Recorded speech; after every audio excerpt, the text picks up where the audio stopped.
Então, Atos capítulo 5.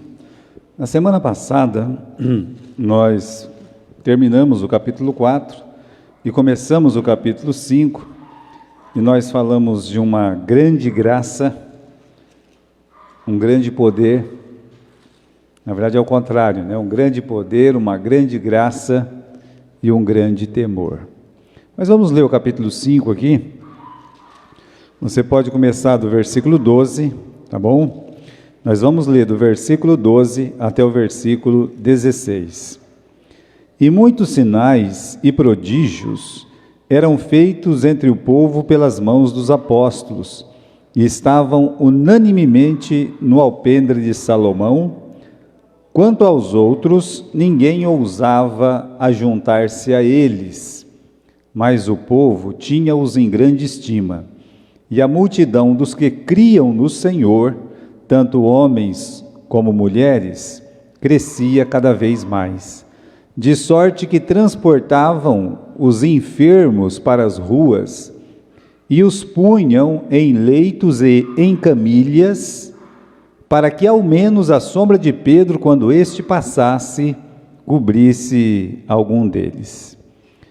E até nas cidades circunvizinhas concorria muita gente a Jerusalém, conduzindo enfermos e atormentados de espíritos imundos, os quais, veja só esse final, todos eram curados. Irmãos, hoje nós vamos falar dessa igreja aqui, do versículo 12 e até o versículo 16. Semana passada a gente perguntou que igreja é essa, né? Que igreja é essa? E hoje nós vamos falar que essa igreja é uma igreja admirada por aqueles que estão lá fora. Fácil nós gabarmos a nós mesmos, uma igreja gabar-se a si mesma, pastor gabar da sua igreja, os membros gabar da igreja que eles frequentam, são membros. O difícil é lá fora, eles olhar para dentro da igreja e aí realmente ver uma igreja diferente e admirar essa igreja. Só para a gente recordar, não é? Nós vimos as 3 manifestações na igreja semana passada, eu comentei rapidamente, não é? A igreja manifestou o grande poder, a grande graça e o grande temor. Agora, o que competia cada manifestação dessa dentro da igreja, né? O poder, não é porque eles eram super-heróis, é porque o evangelho que eles estavam pregando era poderoso. Então, o grande poder da igreja estava na palavra que eles anunciavam, que eles pregavam. Depois, nós temos a graça, uma grande graça. Onde é que a igreja estava aí na grande graça, né? Irmãos, nós usamos só uma palavra, porque na semana retrasada, nós falamos que a igreja compartilhava, né? Nessa semana, a gente fala que a igreja partilha, foi na semana passada, partilhando o quê? Partilhando tudo. É difícil uma igreja assim, nós falamos, não é? Onde já se viu, hoje em dia, se a pessoa falar, olha, as pessoas estavam depositando tudo aos pés do altar lá, e as pessoas vão estranhar isso. Mas lá, aquela igreja, eles estavam partilhando tudo mesmo. O temor, onde que estava o grande temor? É quando houve uma justa punição divina ao pecado de Ananias e Safira, porque eles estavam falando que o Espírito Santo fez uma coisa que ele não fez. Eles estavam mentindo para o Espírito Santo. Então você tem aí grande poder, grande graça e também um grande temor. Até nós perguntamos na semana passada, quem que eu sou nessa história, né? Eu sou o Barnabé, porque eu tenho um coração muito bom dentro da igreja, estou partilhando tudo. Eu sou o Pedro, né? Pedro é aquele que julga o pecado das pessoas, e quando ele está falando, as pessoas, se mentir para ele, vai morrer na hora, né? É o que as pessoas falam. E aí nós temos o Ananias, tá? O Ananias é o mentiroso que deve morrer assim que ele mentir, acontecer alguma coisa. Então, quem nós somos? até nessa pergunta, a gente nunca quer ser o Ananias, né? A gente quer ser ou o Pedro, ou a gente quer ser o Barnabé, ou Pedro ou Barnabé. Ananias, nunca. E eu estava dizendo para vocês que essas características costumam se manifestar em nós, tanto a de Pedro, quanto a de Barnabé, quanto a de Ananias. Agora, se nós tivermos que imitar alguém, não vai ser nem Pedro, nem Ananias e também o Barnabé. Nós devemos imitar quem?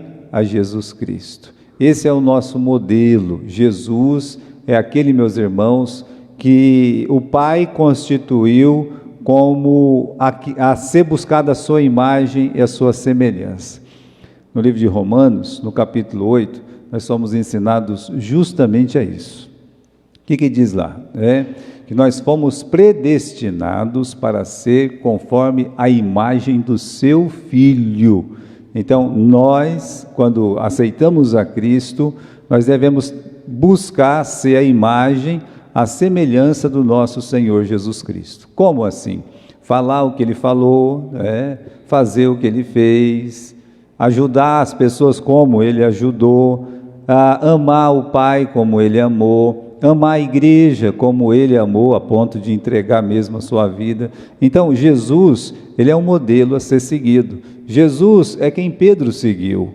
Aliás, Pedro fala no texto, no seu primeiro livro, sigamos os seus passos, seguindo as suas caminhadas, falando de Jesus. O Barnabé também, ele olhou para Jesus. O Ananias faltou olhar para Jesus, mas ele deveria ter olhado. E hoje, como eu disse, vamos falar dessa igreja admirada, Capítulo 5, versículo 12.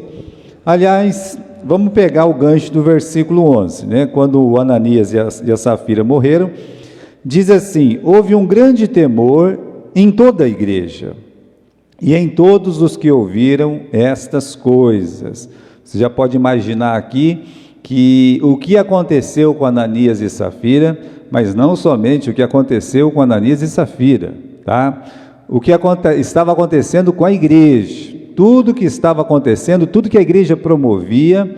Então essas pessoas lá de fora, elas ficavam sabendo. Agora, nesse caso específico, com essas duas mortes, eles ouviram estas coisas e houve um grande temor. Agora olha o versículo 12: e muitos sinais e prodígios eram feitos entre o povo pelas mãos dos apóstolos, e estavam todos unanimemente no alpendre de Salomão. Aí nós vamos ver que o povo de fora vai fazer o quê? Vai mostrar admiração por essa igreja. Você vai comigo aqui no versículo 13, quando diz assim: quanto aos outros, ninguém ousava ajuntar-se com eles, mas o povo tinha-os em grande estima. É daí que nós tiramos o nosso tema hoje. O povo de fora, O povo de fora tinha a igreja em grande estima, pela forma que eles pregavam o evangelho, pela forma que eles estavam vivendo em comunhão. Como eu disse, ninguém achava que coisa alguma era sua propriamente, mas estava ali para partilhar. E também pela disciplina que havia dentro da igreja, a disciplina interna. Vocês veem que essas três coisas trouxe de fora para dentro uma grande admiração, Então vamos continuar aqui. Versículo 12: muitos sinais e maravilhas eram feitos entre o povo pelas mãos dos apóstolos. O que está acontecendo aqui? Isso que você acabou de ler. Muitos sinais e muitas maravilhas eram feitos entre o povo. De fato, o que estava acontecendo não era curas e maravilhas dentro da igreja. O que estava acontecendo era curas e maravilhas onde a igreja estava. A igreja estava lá no alpendre de Salomão, estava na Porta Formosa, estava nas ruas ou nas praças. Então é isso que o Espírito Santo está nos dizendo. Está nos dizendo que aonde a igreja estava acontecendo o quê? Muitas curas, muita libertação, doenças mesmo, eram curadas. Se tivesse Covid lá, eles curavam a Covid, tá? Se tivesse uma pessoa com câncer, seria curada do câncer. Qualquer enfermidade seria curada. Muitas maravilhas, pessoas também endemoniadas, pessoas se estribuchando, tudo bem, né? A igreja estava ali, a igreja curava, a igreja libertava essas almas que estavam nas garras do diabo, de Satanás, e não foi um milagre, tá? Foram muitos milagres, é o que diz o versículo 2, olha lá, muitos sinais e maravilhas. Devemos diferenciar aqueles milagres lá do Velho Testamento com esses, porque no Velho Testamento, quando tinha uma personagem, por exemplo, Moisés fez uns sinais, o Elias também fez muitos sinais, o Eliseu também operou muitas maravilhas, mas os sinais e as maravilhas destes homens eram localizados. Quando eles morriam, com exceção aqui do Elias, né, que o Eliseu continuou, com rara exceção, acabou, né? O milagre acabava justamente com aquela pessoa. Então, em Atos, e todas essas curas, todas essas libertações, você vai ver que do começo ao fim, era uma coisa comum. Se existe uma coisa comum e natural, era o milagre, eram as maravilhas que a igreja primitiva, ela operava, tá? Agora, repare aqui no final do versículo 16, por isso que eu falei bem devagar quando eu li. Todos eram curados, não é um ou outro, tá? A palavra de Deus diz que todos eram curados, para que se eliminasse completamente o charlatanismo. Uma outra pergunta, quem que operava estes sinais? Então vamos aqui no versículo 12, muitos sinais e maravilhas eram feitos entre o povo, aí sim você lê, pelas mãos dos apóstolos. Quem eram os apóstolos? Nós tínhamos 12 homens lá, chamados de apóstolos. Era Pedro, era João, era Tiago, era Filipe, era Bartolomeu, era Judas e tal, e todos os apóstolos, não tem, esse fazia, aquele não fazia, não, todos eles faziam. Aí tem uma pergunta aqui, né? Só os apóstolos operavam sinais? O que diz aqui o capítulo 5? Sim, né? No capítulo 5 está dizendo que sim, que ali aqueles milagres eram feitos pelas mãos dos apóstolos. Tem uma outra coisa aqui, né? Que no versículo 13 diz que quanto aos outros, quando nós se referimos aos outros, nós não podemos dizer que é os outros lá da rua, porque os outros lá da rua, no final do mesmo versículo, diz que esse povo tinha-os em grande estima. Mas se você quiser, você pode incluir os da rua também.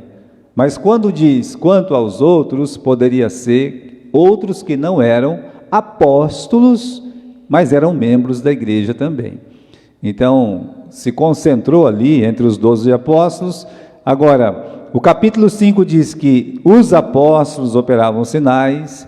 E outra coisa, no versículo 15, as pessoas de fora, eles estavam entendendo que aqueles sinais se concentravam mais em uma pessoa. Olha só o versículo 15. De sorte que transportavam os enfermos para as ruas e os punham em leitos e em camilhas, para que ao menos a sombra de Pedro, quando este passasse, cobrisse alguns deles. Então eles estavam saindo das casas, eles levavam as camilhas, quer dizer, umas macas, levavam a pessoa doente, carregada de alguma forma, para que quando Pedro passasse por aquelas ruas, a sombra de Pedro passando, então eles seriam curados. As pessoas estavam ali acreditando a Pedro realmente, a essa força, né, esse poder milagroso. Mas olha, irmãos, a pergunta que nós fizemos é: só os apóstolos operavam sinais? Então, se você pegar somente o capítulo 5, a resposta seria sim. Mas nós estamos estudando o livro de Atos. Nós não estamos estudando só o capítulo 5.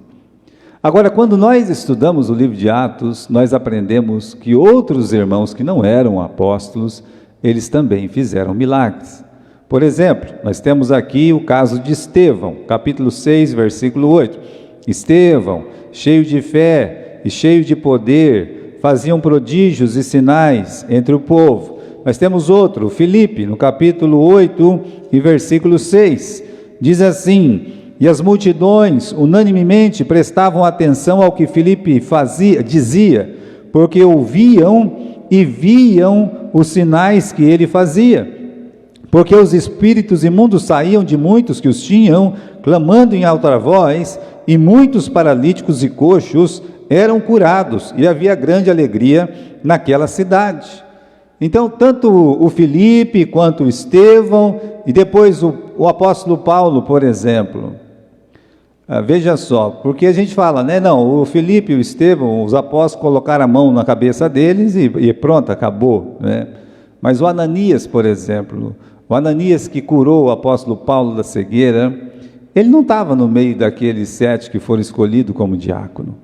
Por isso, meus irmãos, quem opera o poder não é a igreja, não é uma pessoa, um apóstolo em si, ou um diácono ungido, coisa desse tipo. Quem opera o poder e a maravilha é Deus. O poder vem de Deus. Tem duas coisas que eu queria mostrar aqui, né, que a gente deve evitar. O que a igreja deve evitar? Ceticismo e charlatanismo. O que é ceticismo? Ceticismo é aquela crença que não existe milagre, você não tem que crer em nada, não existe Deus, não existe nada, tal. Existem pessoas assim, tá? Mas também existem igrejas que têm uma completa descrença nos milagres. Vão dizer que Deus não faz mais milagres, que Deus não pode mais fazer mais milagres, não é? Então, esses são dois extremos, o ceticismo, que é a descrença nos milagres, e o charlatanismo, né? Alguns personagens dentro da sociedade, eles advogam o direito de ser os curadores das épocas, seja moderna ou passada, né? Dizem que são grandes operadores de milagres, mas não passam de charlatões. Qual que é o perigo do ceticismo, né? O cristão passa a duvidar do poder de Deus. A gente não pode nunca, meus irmãos, duvidar do poder de Deus. Para essa pessoa, tudo tem uma explicação natural. Aí não é só o evangelho, mas a vida espiritual dessa pessoa se torna muito fria, é fácil de calcular. Ah, mas isso aí, né? Deus não fez isso não, isso aí, né? Você vai ficar que nem aquele pessoal, né, que, por exemplo, fala, o Moisés ele criava rã, ele criava gafanhoto, por isso que apareceu tanta rã e tanto gafanhoto. Você sabia que dá para criar essas coisas? Pois é, sempre vai ter uma resposta natural. Nós não estamos falando de coisa natural aqui nesses versículos, do 12 ao 16, nós estamos falando de coisas extraordinárias. Nós estamos falando de paralítico que anda, que nasceram paralíticos. Nós estamos falando de pessoas que estão sendo curadas de todas as enfermidades. Nós vamos falar de pessoas que morreram, Pedro foi lá, colocou a mão, ressuscitou. Então não é uma coisa comum, não é uma coisa natural. Isso vem de Deus, isso é extraordinário. Uma outra coisa, né, é que o ceticismo faz isso, deixa o coração da pessoa muito dura. Já o charlatanismo, meus irmãos, é abusar da boa fé. Tem gente que crê em qualquer coisa. Até o livro de Provérbios dá até um alerta, né? Diz assim, que o simples dá crédito a qualquer palavra. Então, se dizer assim, abrir uma porta ali, dizer assim, vem aqui que você vai ser curado e coisa e tal. E, bom, geralmente, nessas propagandas de cura, você sabe, você não pode ir de bolso vazio. Você tem que, né, cooperar, você tem que deixar alguma coisa ali. Então esses charlatões, eles pregam curas que de fato eles não fazem. Eles podem até vender um feijão para curar qualquer coisa, um feijão para curar um Covid, mas eles mesmos não comem o bendito do feijão, e quando eles pegam Covid, eles têm que ser internados, como nós somos internados. Eles ficam doentes como nós ficamos doentes. É fácil chegar aqui na frente e dizer: você não foi curado porque você não tem fé. Porque se você tivesse fé, você seria curado, sabe? É fácil dizer isso aí. Sabe o que é difícil? O difícil é você ficar doente e aí admitir, por exemplo, que você ficou doente e precisou ser internado quando você é o grande milagreiro. Sabe aquela história do R.R. Soares, que entrou pela porta dos fundos e saiu pelas portas do fundo do hospital porque ele pegou Covid? Não seria muito mais glória a Deus ele dizer assim: gente, eu peguei Covid, estou internado e Deus me curou? Não seria muito mais glória para Deus dizer: olha, eu consegui sair, não é? E se eu tivesse morrido, vocês fiquem firmes na palavra. Mas aí vai contra tudo que ele prega nesses anos todos. Então eles têm sim que entrar pela porta do fundo e sair pela porta do fundo. Por quê?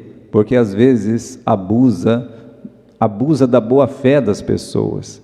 Isso causa um descrédito na igreja, causa um descrédito na palavra. Então, irmãos, vamos evitar tanto o ceticismo quanto o charlatanismo, tá? Evitar essas duas coisas. Agora, tem uma outra pergunta. Esse texto é cheio de perguntas. Perguntamos: só os apóstolos operavam sinais? A resposta é: no capítulo 5, sim. No livro de Atos, não. Tá? Agora, a outra pergunta é: a sombra de Pedro curava, como diz o versículo 5 e 15? Então vamos lá, né? Atos capítulo 5 e versículo 15. De sorte que transportavam os enfermos para as ruas e os punham em leitos e em camilhas, para que ao menos a sombra de Pedro, quando este passasse, cobrisse alguns deles. Então, por isso que é muito importante a gente ler o texto. Está escrito aqui no texto, tá? Que quando o Pedro passava, muitas pessoas saíam para as ruas. E o que essas pessoas faziam? Elas transportavam os enfermos, colocando em leito, em camilha. Elas ficavam todas deitadas, se fosse hoje seria pelas calçadas. E quando Pedro passasse, a sombra de Pedro passando, tá, a palavra de Deus, cobrisse algum deles, tá? Bem, o texto não diz que a sombra curava, tá? O texto está dizendo que as pessoas colocavam os doentes ali para que ao menos a sombra de Pedro, quando passasse, os cobrisse. Tá? Vamos ler o texto, né? Agora, também não está dizendo que não curava, e é verdade, quem diz isso não mente, ele está dizendo a verdade também, tá bom? Então, o resultado aqui, se curou, se não curou, meus irmãos, não está explícito, não está declarado, mas é provável que isso tenha acontecido. Por que eu acredito que isso aconteceu? Eu acredito que isso aconteceu porque não teria razão do Espírito Santo tratar desse assunto aqui se não tivesse acontecido. Como aconteceu com Paulo, que as pessoas levavam roupas, levavam lenços e elas eram curadas. Mas vejam só, né? Usar isso, meus irmãos, para crendice, não pode, nós não podemos fazer isso, né? Agora, eles foram curados, creio também, porque Deus os curou, porque foi a vontade de Deus que eles fossem curados. Então, uma outra pergunta é: qual é o verdadeiro objetivo das curas, dos milagres no Novo Testamento? Você não consegue entender o Novo Testamento se você não entender o Velho Testamento. Por isso nós temos uma Bíblia. A Bíblia é feita do Velho e do Novo Testamento. Por exemplo, se perguntasse para você, para que serviam os milagres no Velho Testamento? A resposta é simples: para dar autenticidade ao profeta. No caso Moisés, ele chegou no Egito, realmente Moisés foi o primeiro homem de grandes milagres na Bíblia, né? Então ele chega ali, e quando ele chega, ele fala com o faraó. A palavra de Deus diz que o faraó não ouve, ele não dá ouvidos para Moisés, e aí Moisés passa a operar maravilhas, e Deus explica, né, que, olha, ele não vai ouvir, mas eu vou usar aquela incredulidade dele para manifestar a minha glória e fazer o meu nome conhecido entre as nações. Então era uma forma de Deus dar autenticidade à palavra do profeta, tá? Como aconteceu com Moisés, Elias, Eliseu, né? Elias, o rei ordena, desce desse monte, e ele diz: se eu sou o profeta do Senhor, vai descer fogo do céu e vai consumir você e os seus 50. Ou seja, vocês estão achando que que eu estou de brincadeira? Vocês estão achando que eu não tenho autoridade que vem dos céus? E aí, meus irmãos, aquele milagre autentificava aquilo que ele disse. Muito bem, no Novo Testamento o processo é muito semelhante, né? É um testemunho para os apóstolos e é um testemunho com os apóstolos. Como assim, pastor? A palavra de Deus diz que depois que Jesus morreu, mesmo ele tendo ressuscitado, os apóstolos estavam incrédulos. Por isso Jesus disse para os apóstolos: estes sinais seguirão os que creem. Agora, os apóstolos estavam incrédulos, nem acreditavam na ressurreição, vendo o ressurreto. Então, primeiro, os sinais seriam um testemunho para eles, que Deus estava com eles. Segundo, aqueles sinais serviriam para as pessoas de fora, como nós estamos vendo hoje. Aquela cidade, ela está sendo agitada, aquela cidade está virando de perna para o ar. Melhor, aquela cidade está sendo transformada pelo poder do Evangelho. Por isso que escolhemos o título do livro de Atos, Transformadores do Mundo. E Jesus disse: primeiro vocês vão dar testemunho em Jerusalém, e eles estão transformando primeiramente a cidade de Jerusalém. Aqui, irmãos, não apenas ajuda os necessitados, esses milagres, por isso Deus permite ajudar as pessoas, mas dá glória a Deus. Nunca teve o objetivo de promover, seja o Pedro, seja o Paulo, seja quem for. Não é uma promoção individual, é a promoção do Evangelho de Jesus Cristo. Por isso que é fácil identificar um charlatanismo, tá? O nome da igreja ou o nome do pastor se torna mais importante do que o nome de Jesus. As pessoas não vão identificar a igreja com Jesus, elas vão identificar a igreja com aquele personagem ou com aquela denominação. Aí você vê que isso não provém de Deus, porque toda honra e toda glória tem que ser dada para quem? Tem que ser dada para Deus. Uma outra pergunta, para acabar esse monte de pergunta, os sinais ainda existem? Eu creio que sim, né? E não é creio pouco não, creio muito, né? Deus, Ele não deixou de ser Deus, Ele fez milagres desde o começo. Aliás, a criação desse mundo é um milagre, e Jesus disse: meu Pai não parou até agora, né? Meu Pai trabalha até agora, eu trabalho também. Nosso Deus é um Deus de milagres, Ele continua a operar. Os sinais, meus irmãos, e maravilhas são operações divinas, não são operações humanas, que são realizadas pelo Espírito Santo. E ainda hoje, você tem que entender que o Espírito Santo, ele se move nas igrejas. O Espírito Santo, ele se move em nós. E se ele se move em nós, e ele é um Deus de milagres, então existe sim milagres, né? Agora podíamos simplesmente usar a palavra do próprio Senhor Jesus. Ele disse que tudo é possível, ou nada é impossível ao que crê. Mas ele disse: tudo é possível ao que crê. Você crê? Bom, tudo é possível ao que crê. Agora eu quero ler esse versículo aqui, João capítulo 14, versículo 12. Em verdade vos digo, que aquele que crê em mim fará também as obras que eu faço, e outras maiores fará, porque eu vou para junto do Pai. Não fui eu que disse isso. Quem disse isso foi Deus, foi Jesus, o nosso Deus Todo-Poderoso. o nosso Jesus, cujo Novo Testamento diz que é Deus. Tudo foi feito por Ele, e sem Ele nada do que foi feito se fez. Então Ele está dizendo que aquele que crê em mim fará também as obras que eu faço. Agora, quando fala de obras que Jesus fez, não é só uma obra milagrosa, que alguém pode realmente orar para Deus e Deus atender a sua oração. Não vamos subestimar o que disse Paulo, né? Tiago, perdão, muito pode a oração de um justo em seus efeitos. A gente não pode negligenciar o que a Bíblia diz, mas essas obras que Jesus menciona, também são as obras de amor, as obras de misericórdia, todo esse tratamento, meus irmãos, que a gente deve ter uns com os outros, tá? Então, sim, os sinais ainda existem.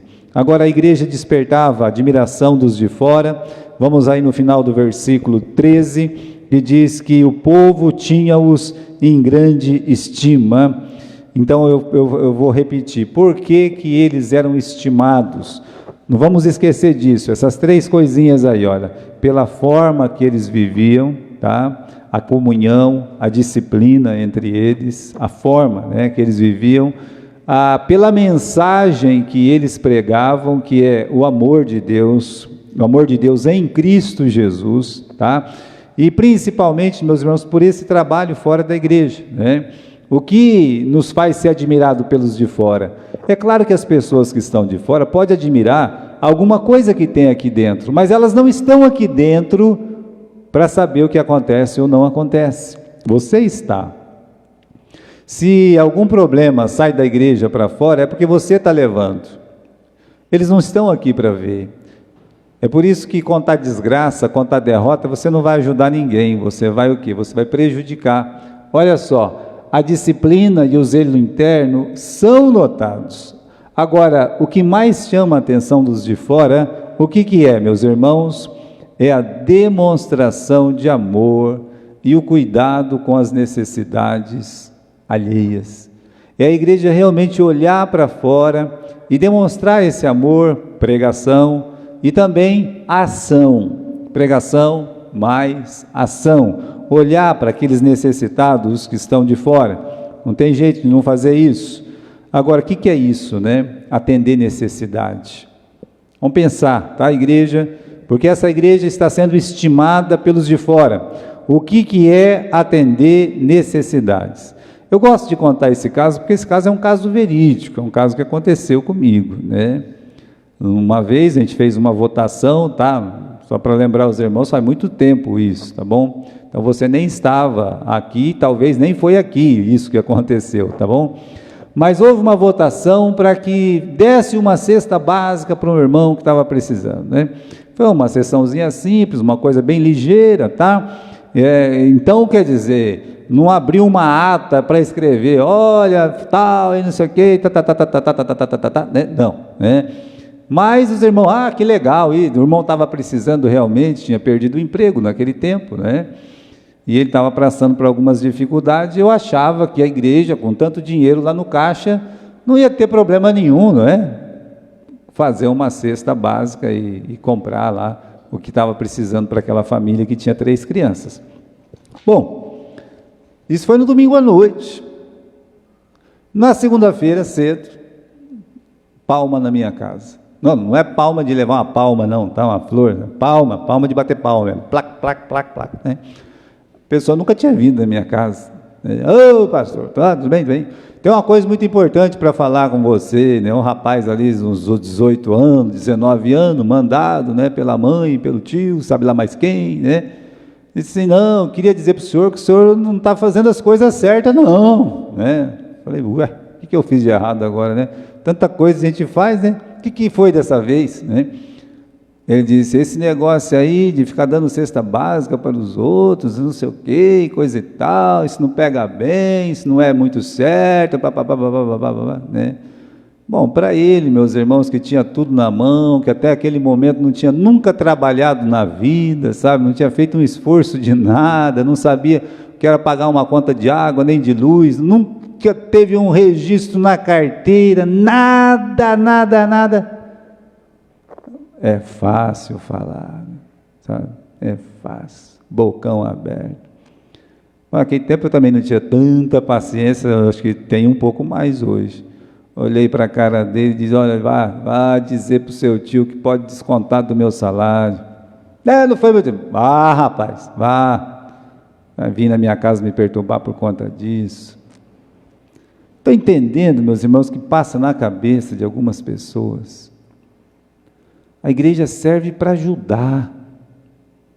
A igreja serve para se abraçar, para estar junto.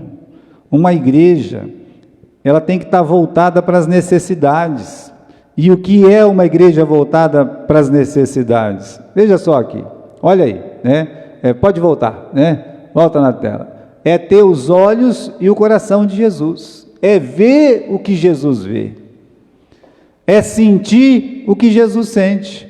Isso é uma igreja voltada para as necessidades.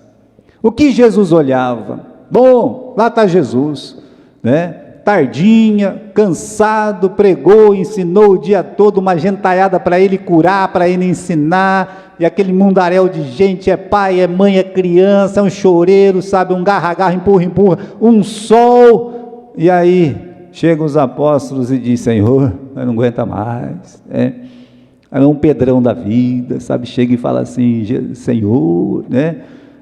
Está quase dando 6 horas da tarde, é a hora da comida, e esse pessoal está com fome, é um monte de gente, a gente não tem dinheiro para cuidar deles, nem comida que tem, né? Aí Jesus lança um desafio. Jesus olha para eles e diz: eu vejo essas pessoas como ovelhas que não têm pastor, dai-lhes vós de comer. Vamos mexer aí, a sacolinha, vamos ver o que tem. Não temos nada, vai ver então, que alguém... Aí tinha um menino, coitadinho do menino, tão inocente, né? 5 pães e 2 peixinhos, 5 pães e 2 peixinhos, suficiente para alimentar todo mundo. Quando se quer ajudar, não é a quantidade que se tem, mas é a disposição, é o coração. Meus irmãos, a igreja tem que entender isso, para ela ser uma igreja voltada para as necessidades de fora. É olhar as pessoas como ovelhas que não têm pastor, é olhar as pessoas e ver o que elas precisam, ouvir a voz de Deus, dar para essas pessoas o que elas precisam. E, irmãos, a necessidade do mundo não acaba nunca, material, espiritual, emocional. Você tem que ajudar as pessoas nessas áreas, não tem outra forma. Muito bem, né? Uma igreja que atende às necessidades, ela vai crescer. Olha aí no capítulo 5 e no versículo 14, a multidão dos que criam no Senhor, tanto homens como mulheres, crescia cada vez mais. Bem, você vê uma igreja voltada para as necessidades, você vê uma igreja na rua, você vê uma igreja, meus irmãos, com a mão nas mãos das pessoas, na cabeça das pessoas. Você vê uma igreja assim, o que está acontecendo? Ela está crescendo, ela cresce.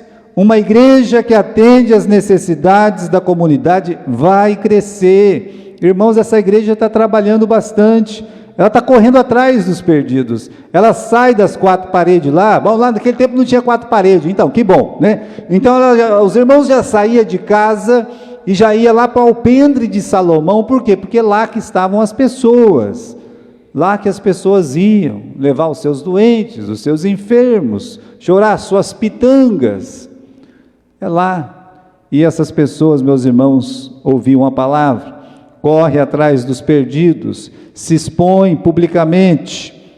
Veja, final do versículo 12, estavam todos unanimemente no alpendre de Salomão. Eles iam lá onde as pessoas ficavam. A igreja estava literalmente na rua, onde se encontravam os pecadores. É lá que a igreja ficava. Estãozinho Chororó tinha uma música que falava assim: artista vai onde o povo está. Já viu essa música, né? Ei, pastor, eu nem gosto disso.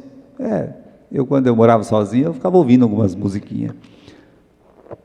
Deixa eu dizer, a igreja tem que ir aonde as pessoas estão. Ela não é artista, não.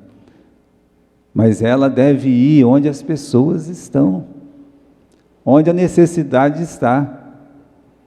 O resultado, versículo 14: a multidão dos que criam, reticências crescia cada vez mais.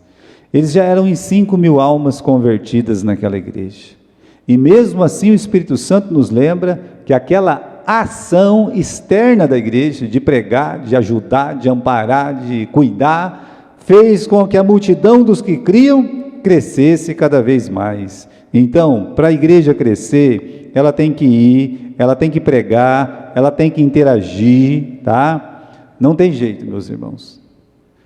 Nossos bancos vazios sempre será a nossa própria culpa. Não tem jeito. Não tenho outra explicação. Preciso sair, preciso evangelizar, preciso visitar, preciso... Por quê? Porque alguém vai vir. Alguma pessoa, alguma alma vai... mas não, tenho que ir, não tem jeito, né? A igreja tem que ir, tem que pregar, né? Esse versículo aqui, meus irmãos, o apóstolo Paulo fala em 2 Coríntios 9:6, né? Quanto mais semente a gente lança, mais colheita nós temos. Então, quem semeia pouco, pouco também ceifará. E quem semeia muito, muito ceifará. Assim, eu olho para esse versículo, é claro, eu sinto vergonha de mim mesmo quando eu olho esse versículo, mas é o versículo de verdade. Vamos dizer que você tem uma chácara, você tem um sítio, você tem um campo, né? E aí, se você semeia pouco, você vai colher pouco. Mas se você semear muito, você vai colher muito também. É um princípio espiritual, né? Plantio mais colheita, né? Plantio igual colheita. É assim. Agora eu quero terminar, meus irmãos, fazendo uma pergunta. No final do versículo 13, nós lemos o seguinte: o povo tinha-os em grande estima. Quer dizer, era uma igreja atraente. Era uma igreja que atraía as pessoas com o evangelho, com o amor que uns tinham com os outros, por atender a necessidade dos de fora. Então essa igreja era uma igreja atraente, né? Agora a pergunta é: como é que é ser uma igreja atraente hoje, né? O exemplo da palavra next, como é que lê isso aqui? Como é que lê, irmã Carmen? Esse next? Next. Tá vendo? Vou fazer um inglês aqui rápido, né? Bom, essa palavra parece que significa próximo, né? Próximo. Tá bem, né? Hoje não basta dizer que uma coisa é nova, tem que ser o próximo. Por isso essa palavra é tão usada. Se você chegar, né, uma vez alguém falou assim: ei, pastor, eu ganhei um celular novinho, vou dar ele para o senhor aí, porque para mim não tem muita utilidade, né? Aí eu peguei e falei assim, eu tinha visto o celular na mão dele, eu falei, bom, já é melhor que o meu, né? Porque o meu naquele tempo era péssimo. Aí eu peguei, né? E bom, para mim foi muito bom, foi muito útil, né? Mas aquilo estava longe de ser o alvo almejado pela molecada, por exemplo, né? Porque ele ainda não tinha aquela tela que hoje tem a tela, sabe que é a tela? Era só meiazinha tela assim e tal, né? Mas era muito bom para você receber chamada e falar, né? Agora, se a pessoa dizer assim: eu comprei um celular novo, o novo hoje, a pessoa pode pegar, ela pode receber aquilo ali e dizer o quê? Né? Nem é última geração, né?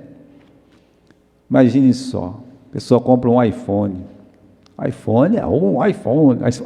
iPhone 4, mas ninguém nem usa isso mais, tem aplicativo que nem entra mais, né? O pastor Leve estava me ensinando isso aí, né, pastor? Que tem coisa que nem entra mais aqui, e é verdade, né? Eu não culpo muito, né, o povo. Por quê? Porque eles inventam os negócios, só cabem no moderno, aí o teu que não é moderno não entra dentro, entende?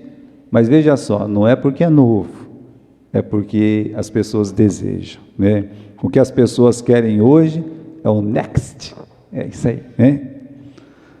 O último, ou o próximo, a novidade. Sabe aquele lançamento? Uma vez eu vi o lançamento daquele livro do Harry Potter, né? Tinha filas e fila para comprar um exemplar, lá em Londres, Nova York. Vai ter o lançamento, olha meus irmãos, né? Compra amanhã, compra depois da manhã. Não, já está 3, 4 dias na fila, você entende? Lá a família levando comida para ele não passar fome ali, coisa e tal, aquela fila quilométrica. Mas é porque é novo? Não, meus irmãos. Tinha livro do Harry Potter já lançado que era novo também, ninguém queria nem comprar, mas é porque era o próximo, sabe? O próximo. A gente vive essa era do next, do próximo, né? Igrejas que inventam a próxima novidade. O que vem a seguir? Qual é a próxima atração? E nunca uma geração se deu a tanto, quis tanto. Aí você encontra uma igreja na cidade que é a próxima, está com a novidade da vez, né?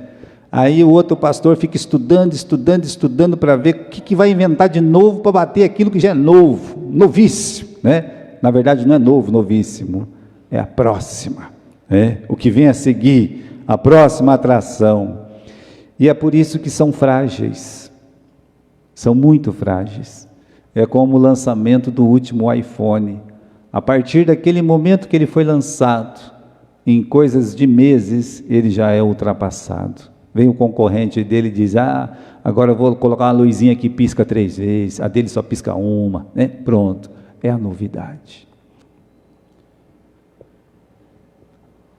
É fácil ser a próxima, o difícil é se manter como uma igreja verdadeira. A sedução, né, é uma tendência hoje, sedução do próximo. Agora, a igreja não precisa disso, meus irmãos, porque as pessoas estão atrás disso. Mas essas pessoas que estão atrás disso, já estão atrás de qualquer coisa que seja próxima. Se de repente debandam para o próximo, se você é um pastor, por exemplo, é um crente, você não fique chateado com isso, né? E o pastor também, ele tem culpa no cartório, porque tem muitos pastores que não vê a hora de ter aqueles grandes congressos que se ensinam o segredo do crescimento, porque eles querem ser o próximo, eles não são, mas a vontade deles é ser esse próximo, né? Imagine se você, corre o perigo da pessoa cair na mesma igreja, né? Por quê? Porque a igreja dele está meio ultrapassada, né? Aí a outra igreja lá inventa um negócio que é o próximo, aí tem aquela migração, e ele vai para o meio, né? Agora está no mais moderno, aí vai lá no outro, né? Quando eu morava em Galha, essa história já contei muitas vezes também, eu tinha que vir aqui na Água Viva, né? Tinha uma livraria chamada Água Viva, que ficava do lado da presbiteriana, creio que era da igreja presbiteriana. E aí aconteceu o seguinte, né? Tinha um atendente lá, eu entrei, né, para comprar uma Bíblia, alguma coisa, e 2 moças estavam conversando lá, né? Não estou te vendo mais, é porque agora eu mudei, né? Você mudou, você não está sabendo? Não, está lá naquela lá, por quê? Lá que o negócio está quente, está bombando, né? Está bombando, tá? Eita, pensei, né? Mas vamos imaginar que nós temos uma pessoa assim, né? Que ela sai, ela vai pulando porque ela quer a próxima novidade, a próxima novidade, a próxima novidade. De repente, o antigo pastor dela, sabe, 4, 5 anos depois, fala assim, agora eu é que vou ser a próxima novidade. Olha só, que pensa que não, ele vai rodando, cai na mesma igreja, que é a próxima novidade. Corre o perigo de ficar na mesma igreja, porque é o próximo. Meus irmãos, aqui nós não estamos falando do próximo, aqui nós estamos falando do poder de Deus, que agia nessa igreja. Mas por quê? Porque era uma igreja que se voltava para as necessidades das pessoas. A igreja não precisa ser next, né, para ser atraente, só precisa ser igreja, só isso. Como é que é ser uma igreja atraente? É uma igreja que prega, que cuida de si mesma, tá? como aconteceu com a igreja lá, no capítulo 5, eles cuidavam deles, não havia ninguém que tinha necessidade. É uma igreja que tem uma oração fervorosa, eles oram, tá bom? Eles oram uns pelos outros, que vê, que corrige os seus defeitos, os seus pecados. Que mais? Que ama os pecadores, que procura ajudá-los. Essa igreja nunca sai da moda, ela pode não ser a próxima, tá? Pode não ser a próxima, mas ela continuará sendo uma igreja atraente. Isso atrai as pessoas, não somente atrai, mas faz com que as pessoas fiquem na igreja. Amém? Bom, semana que vem, essa igreja atraente, essa igreja que chama a atenção dos de fora, também é uma igreja invejada e vai ser perseguida por isso. Amém?